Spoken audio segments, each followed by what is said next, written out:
Plus, we're going to be joined by Bob Prechter of Elliott Wave and find out what similarities he sees between now and the stock market crash of 1987. The Dow falling almost 1.5% today. This is on the 20th anniversary, obviously, of one of Wall Street's worst days. But what's next for the markets? For his thoughts, we have David Joy. He is the chief market strategist at RiverSource Investments. And we're joined by Robert Prechter. He is the chief executive officer of Elliott Wave International. He correctly anticipated the 1987 crash, and he joins us this morning from Atlanta. Robert, welcome.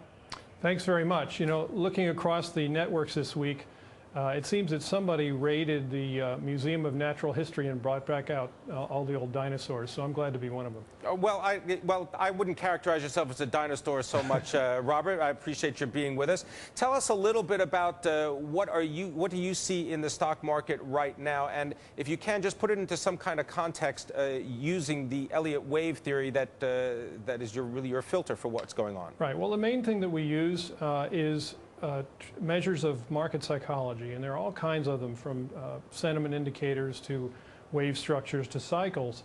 I brought a few illustrations today that I think is going to make what I see here very, very clear. If we could bring up the first one, it's called Dow priced in real money, which is gold.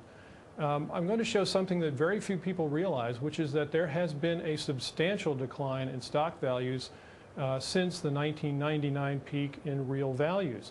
If you look at this chart, it's striking how much people really wanted to own stocks from 1980 all the way up to 1999. It was virtually a period of uninterrupted optimism towards stocks, and that has reversed dramatically in the past 8 years. But I call it the silent crash. No one can see it because of the amount of credit inflation we've had and the drop in the value of the dollar. Well, let me ask you, Robert, if this is true, does this also account for the price increases that we're seeing, for example, in oil, because obviously priced in dollars?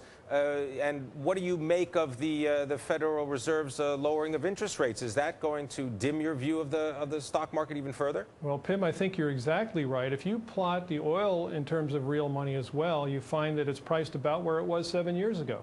So most of this is a tremendous reflection of the amount of inflation we've been enduring in the first decade of the 2000s. If we could put up that second graph, I'll give you a little bit more perspective on this. This is the Dow Industrial Average priced in things. In other words, how much stuff can you buy with your 30 Dow shares? Again, in 2000, you could buy an awful lot of commodities then. Right now, you can buy about a third as much as you could at the top. So the deterioration is substantial. Now, some people would say, okay, if prices are down that much in real terms, maybe it's a bottom. But I've got an answer for that in the next chart, if we could put that one up. All right, well, hang on, Robert. Let me just, I want to bring in David Joy because he's got a question for you. David? That was going to be my question, Robert, is exactly that. If some of this deflation in equity values has already occurred, does it represent an opportunity? Obviously, I'm anxious to hear what your next chart shows us. Okay, well, let's put that one up, because deflation is definitely not a word we would use in this environment. What we've had is a loss in real value. But the thing that is holding up dollar prices is massive credit inflation, a huge amount of IOUs flooding the investment world. Leverage upon leverage is what's keeping up dollar prices. Now, if you look at this, I decided, since we have an anniversary here, to compare some very important figures relating to investor psychology between 1987 and now. Back in 1987, the Dow's annual dividend yield was 2.6%. Now, that was extremely low, lower than that of 1929, in fact, and the market crashed immediately thereafter. Well, today it's 2%, way less. The second line shows you that people are paying $50 for every dollar of annual dividends they receive today. Back at the 1987 high, it was $39, still extreme, but less than today. The third line is amazing to me. In 1987, dividends fell under those of the top day in 1929 for 3 months. That was enough to usher in the biggest crash since 1929. Well, now it's been 13 years since dividends are below those of 1929. And that's not just an isolated figure that may not mean anything. This is a direct reflection of how bullish people are. When they don't want dividends, they think they're going to make it in capital gains. Line 4 shows book value, more than twice as expensive today as it was in 1987. Advisors have been net bullish, the newsletter advisors, for 9 years now. They were bullish for 3 years before the 87 peak. This is 3 times as long. And finally, we have daily sentiment readings, percentage of bulls and bears among traders. We had 3 readings above 90% before the '87 crash. In the past 13 months, we've had 51 readings like that.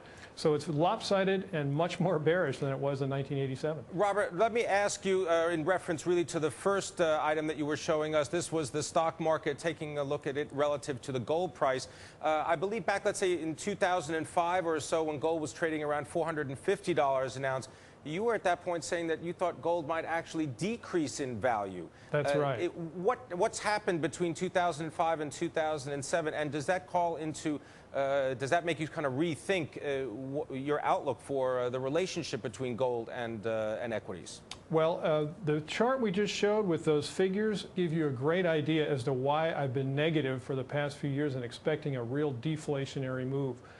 When you have extremes that exceed 1929 and 1987, not for a year or 2 years or 3, but upwards of 9 years and 13 years, you've got something that's never happened before.